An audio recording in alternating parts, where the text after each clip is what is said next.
Hello बच्चों, let's read the question. The question says which of the following compounds are not used as disinfectants.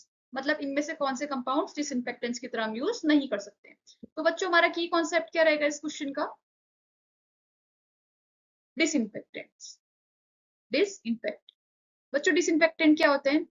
ये ऐसे chemical compound से chemical substances रहती हैं जो कि हम यूज करते हैं माइक्रो ऑर्गेनिजम्स को किल करने के लिए, डिस्ट्रॉय करने के लिए, या फिर उनको इनहिबिट करने के लिए, या फिर इनएक्टिव करने के लिए. तो हम डिसइंफेक्टेंट को क्या बोल सकते हैं? केमिकल सब्सटेंसेस बोल सकते हैं. Chemical substances that are used to kill, या तो किल करने के लिए या फिर इनएक्टिव करने के लिए माइक्रो ऑर्गेनिजम्स. अब माइक्रो ऑर्गेनिजम्स काफी तरीके के होते हैं, या तो bacteria, fungi, moulds etcetera etcetera, काफी ज्यादा होते हैं.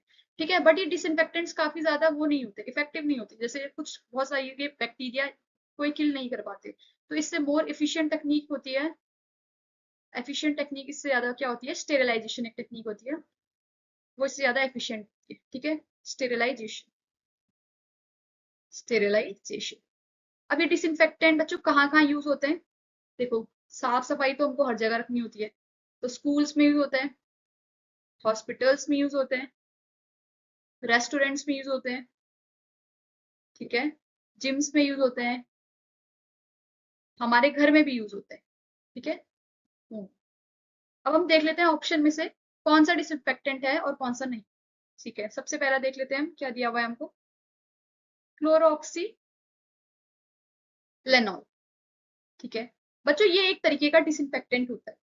अब हम इसको किस में यूज करते हैं बच्चों? ये स्किन डिसइंफेक्शन के लिए यूज होता है.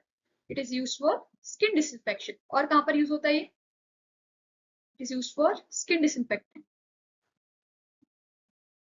और ये जो सर्जिकल इंस्ट्रूमेंट होते हैं हमारे, उसको सफाई करने में भी यूज होता है. तो एंड इन सर्जिकल इंस्ट्रूमेंट. तो ये एक तरीके का क्या हो गया हमारा? ये एक तरीके का हमारा डिसइंफेक्टेंट हो. ठीक है, ऑप्शन जो बी में दिया हुआ है वो देख लेते हैं. बी क्या कह रहा है? मिथ्योनल. मिथ्योनल बच्चों ये भी एक टाइप का हमारा डिसइंफेक्टेंट होता है. इसको हम किस में यूज करते हैं?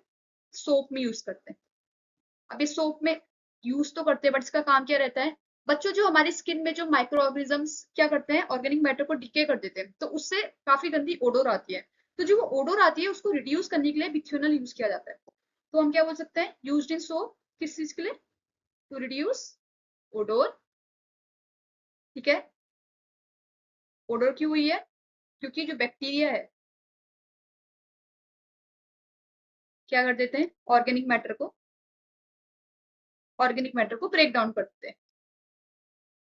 Organic matter in skin. कहां पर? स्किन. ठीक है, तो ये भी एक तरीका का क्या हो गया? डिसइंफेक्टेंट. अब देख लेते हैं थर्ड. सी क्या है? वेरोनल. बच्चों वेरोनल एक टाइप का डिसइंफेक्टेंट नहीं होता है, रादर ये एक तरीके की न्यूरोलॉजिकल मेडिसिन होती है. इसको हम ट्रांक्विलाइजर की तरह भी यूज करते हैं. ट्रांक्विलाइजर किस में यूज होता है? जैसे कभी किसी को मेंटल एंजाइटी होती है तो उस टाइम पे यूज किया जाता है. ये क्या करते हैं, जो हमारे सीएनएस होता है उसको सप्रेस कर देता है ताकि बॉडी क्या हो, थोड़ा स्लो डाउन हो जाए. तो ये स्लीपिंग पिल की तरह भी यूज कर सकते हैं. तो ये एक तरीके का डिसइंफेक्टेंट नहीं है. ठीक है, अब नेक्स्ट देख लेते हैं. ये क्या दिया हुआ है हमको? प्रॉन्टोसिल. बच्चों प्रॉन्टोसिल भी एक तरीके का डिसइंफेक्टेंट नहीं होता है, रादर ये एक तरीके का एंटीबायोटिक होता है. और ये किस काम आता है? बैक्टीरिया के जो इन्फेक्शन होते हैं उसको ट्रीट करने का. Use to treat bacterial infection. ठीक है, तो ये भी हमारा एक डिसइंफेक्टेंट नहीं है. अब लास्ट आ गया हमारा ई टर्पिनियोल. बच्चों टर्पिनियोल एक टाइप का डिसइंफेक्टेंट रहता है. इसको हम कहाँ का यूज करते हैं? देखो, ये सोप में भी यूज हो सकता है, ये कॉस्मेटिक्स में भी यूज होता है. ठीक है, सोप में, कॉस्मेटिक्स में. इसको हम एंटी कैंसर की तरह यूज करते हैं. एंटी कैंसर, एंटीऑक्सीडेंट की तरह यूज करते हैं इसको.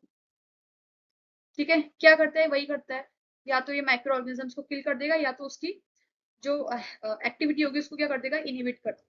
ठीक है, तो अब हम देख लेते हैं कौन कौन से हमारे हैं और कौन से नहीं है. देखो, क्लोरोफ्लोक्सिलेनोल तो है, मिथ्योनल भी है, और टर्पिनियोल भी है, कौन से नहीं है पूछ रहे, ठीक है, क्वेश्चन में हमको ध्यान देना पड़ेगा कौन से नहीं है। तो ऑप्शन सी और ऑप्शन डी नहीं है, तो कौन सा ऑप्शन है जिसमें सी और डी है? ऑप्शन डी में हमें सी और डी मिले, तो हमारा फाइनल आंसर क्या हो जाएगा? Option D. तो वो बच्चों आपको ये अंडरस्टूड हुआ होगा। Thank you.